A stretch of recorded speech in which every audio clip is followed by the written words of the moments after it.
Hello दोस्तों, हमारे YouTube channel कैसे कांकेर में आपका स्वागत है। मैं जिज्ञासा साहू आपको आगे का क्लास पढ़ाऊंगी। हमने अभी तक पंचायती राज व्यवस्था का 5 क्लास कंप्लीट कर चुका है। आज हम पंचायती राज व्यवस्था का 6वां क्लास देखेंगे। पिछले पार्ट में हमने देखा था 5वें पार्ट में कि ग्राम सभा कैसे बनती है और उसके क्या-क्या क्राइटेरिया होते हैं।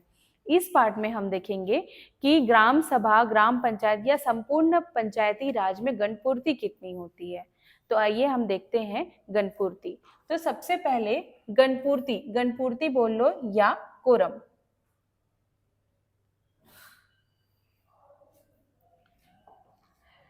तो गणपूर्ति या कोरम क्या है? सबसे पहले तो क्या है? वह न्यूनतम जनसंख्या जिसकी उपस्थिति में पंचायत का कार्य शुरू किया जा सके, उसे गणपूर्ति कहते हैं। अब इसका मतलब मैं नॉर्मली अगर सिंपल वे में समझाऊं, यदि एक क्लास में 20 लोग हैं, मान लो कल पानी गिर गया और सिर्फ 2 लोग आए, तो क्या मैं 2 लोग में क्लास लूंगी? डेफिनेटली नहीं लूंगी। तो मिनिमम मैं वहां पे एक संख्या डिसाइड करूंगी कि मिनिमम 5 लोग आएंगे तब मैं क्लास लूंगी, तो वो होता है गणपूर्ति। तो जितनी सदस्य संख्या है उसका मिनिमम एक सदस्य संख्या का उपस्थित होना अनिवार्य ही गणपूर्ति कहलाता है। अब गणपूर्ति दो जगह देखा जाता है, एक सामान्य क्षेत्र और एक अनुसूचित क्षेत्र। तो सामान्य क्षेत्र जहां पर जनजाति जनसंख्या 50% से कम होती है, जबकि जो अनुसूचित क्षेत्र है वहां पर जनजाति जनसंख्या 50% से अधिक होती है, उसे अनुसूचित क्षेत्र कहते हैं। तो पंचायती राज व्यवस्था में ग्राम सभा के अंतर्गत सामान्य क्षेत्र और अनुसूचित क्षेत्र 2 पार्ट में डिवाइडेड है। तो ग्राम सभा के अंतर्गत सामान्य क्षेत्र की गणपूर्ति रहेगी कुल सदस्य संख्या का 1/10 भाग या 1/10वां हिस्सा सदस्य हो और उसमें 1/3 महिला सदस्य होना अनिवार्य है। तो सामान्य क्षेत्र की गणपूर्ति में कुल सदस्य संख्या का 1/10 या 10% लोगों का उपस्थित होना अनिवार्य है, जिसमें 1/3 महिला का उपस्थित होना अनिवार्य है। अब हम देखेंगे अनुसूचित क्षेत्र में। अनुसूचित क्षेत्र में ग्राम सभा के उन सदस्यों में जिसमें 1/3 सदस्यों का उपस्थित होना, यहाँ पे थोड़ा प्रिंटिंग मिस्टेक है। ग्राम सभा के उन सदस्यों में जो कुल सदस्यों का 1/3 सदस्यों का उपस्थित होना अनिवार्य है एवं उसमें 1/3 महिलाओं का उपस्थित होना भी अनिवार्य है। तो यहाँ पे टोटल हम देखेंगे क्राइटेरिया। तो सामान्य क्षेत्र में 1/10 लोगों का उपस्थित होना है और यहाँ पर 1/3 सदस्य का उपस्थित होना है, जबकि जो महिला है वो 1/3 और 1/3 दोनों में कॉमन है।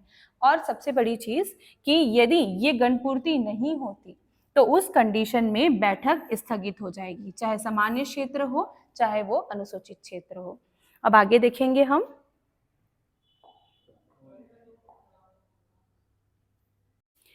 अब हम देखेंगे गणपूर्ति संबंधित जो उत्तरदायित्व होता है वो किसका होता है।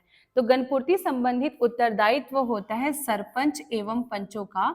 और नोट पॉइंट, गणपूर्ति हेतु उप सरपंच एवं सचिव का कोई उत्तरदायित्व नहीं होता। ये पॉइंट को ध्यान रखना कि गणपूर्ति हेतु उप सरपंच एवं सचिव का कोई भी दायित्व नहीं होता। अब हम देखेंगे गणपूर्ति संख्या। तो ये हम अलग अलग पार्ट में देखेंगे गणपूर्ति कहाँ पे कितनी होनी चाहिए। तो सबसे पहले हम देखेंगे ग्राम सभा सम्मेलन के लिए, ग्राम पंचायत की बैठक के लिए, जनपद पंचायत की बैठक के लिए और जिला पंचायत की बैठक के लिए। तो ग्राम सभा के सम्मेलन के लिए मैंने आपको पहले ही बताया था कि 2 क्षेत्र होते हैं, एक सामान्य क्षेत्र और एक अनुसूचित क्षेत्र। तो सामान्य क्षेत्र के लिए 1/10 गणपूर्ति और अनुसूचित क्षेत्र के लिए 1/3 गणपूर्ति।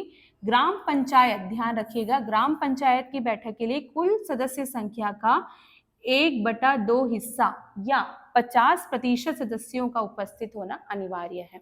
जनपद पंचायत के लिए कुल सदस्य संख्या का 1/3 या 33%, इसको आप लिख सकते हैं 33% भी, 33% गणपूर्ति होना या बैठक में उपस्थित होना अनिवार्य है। जबकि जिला पंचायत में भी सेम जनपद पंचायत जैसा ही होगा, आपका कुल सदस्य संख्या का 1/3 या 33% सदस्यों का उपस्थित होना अनिवार्य है। अब यहाँ पे नोट पॉइंट है, ग्राम सभा तथा पंचायत के प्रत्येक सदस्य की गणपूर्ति में न्यूनतम 1/3 महिलाओं का उपस्थित होना अनिवार्य है। देखिए यहाँ पे ग्राम सभा और पंचायत के लिए इन सब में 1/3 महिलाओं का उपस्थित होना अनिवार्य है, नहीं तो आपकी बैठक को स्थगित कर दिया जाएगा। अब हम आगे देखेंगे।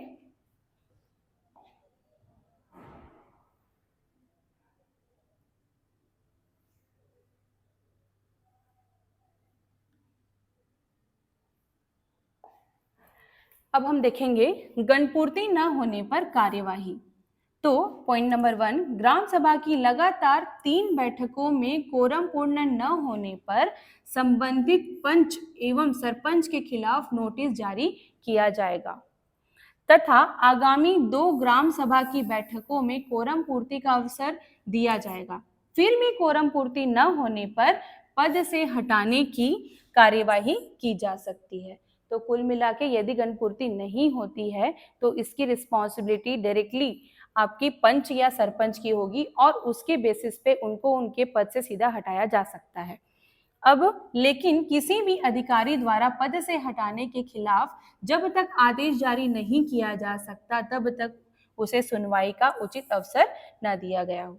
मतलब ये है कि जब तक ऐसा नहीं है कि 2 लगातार बैठक नहीं हो रही तो सीधा उसे पद से हटा दिया जाए, पहले उनके खिलाफ कार्यवाही होगी।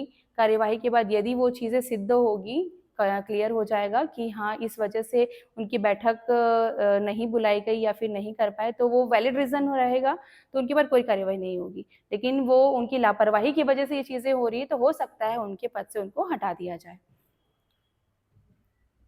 अब हम आगे देखेंगे। अब हम देखेंगे कि गणपूर्ति न होने पर किस किस सिचुएशन में गणपूर्ति को स्थगित किया जा सकता है।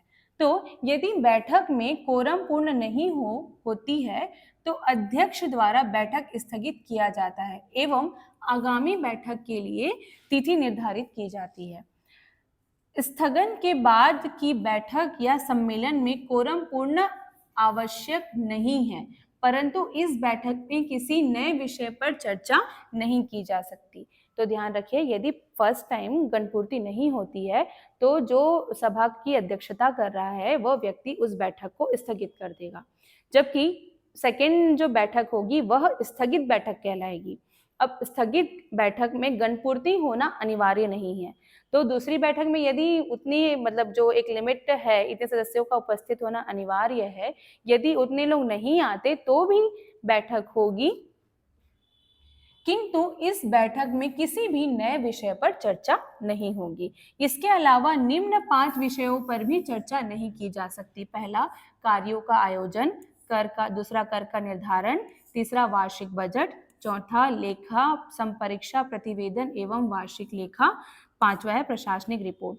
ये पॉइंट को आपको याद रखना है क्योंकि मतलब पीएससी या व्यापम में डायरेक्टली स्टेटमेंट बना के पूछता है कि निम्न में से कौन सी विषयों पर चर्चा नहीं की जा सकती है, डायरेक्टली क्वेश्चन आता है।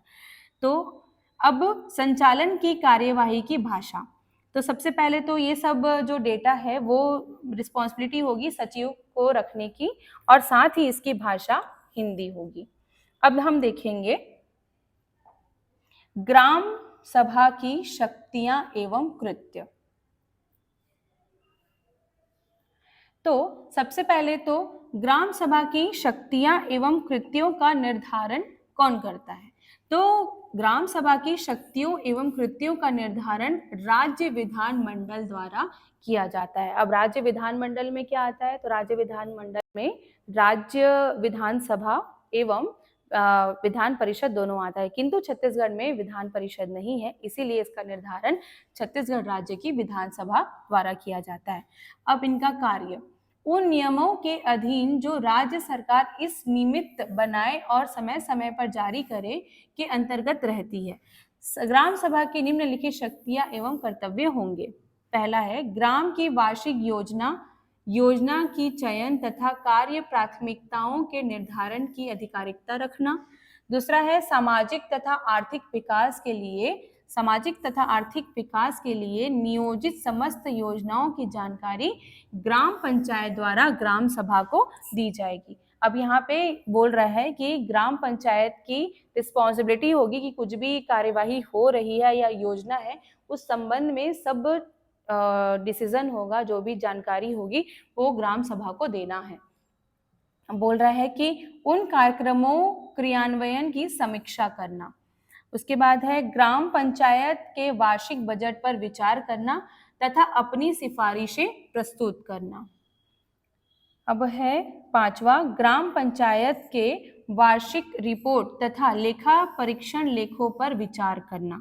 छठवा है जनपद द्वारा प्रदत्त निधियों, कार्यक्रमों तथा परियोजनाओं के क्रियान्वयन के लिए निधियों के समुचित उपयोग के औचित्य एवं प्रभावों की समीक्षा करना। अब सातवां है गरीबों, जरूरतमंदों तथा अन्य कार्यक्रमों के अर्हर हितग्राहियों के रूप में व्यक्तियों की पहचान एवं चयन करना। इसके लिए मैं थोड़ा सा आपको एग्जांपल दे रही हूँ। जैसे बीपीएल योजना चल रहा होता है। अब बीपीएल योजना में एक क्राइटेरिया होता है कि आपको जो गरीब के स्तर में आ रहे हैं तो वो उसका डिसीजन वो ग्राम पंचायत स्वयं करेगी, वो उनकी शक्ति है। ठीक, नेक्स्ट है हितग्राहियों की निधियों या वस्तुओं के समुचित उपयोग तथा वितरण को सुनिश्चित करना। सामुदायिक कल्याण कार्यक्रमों के लिए लोगों को गतिशील करना। और है आपका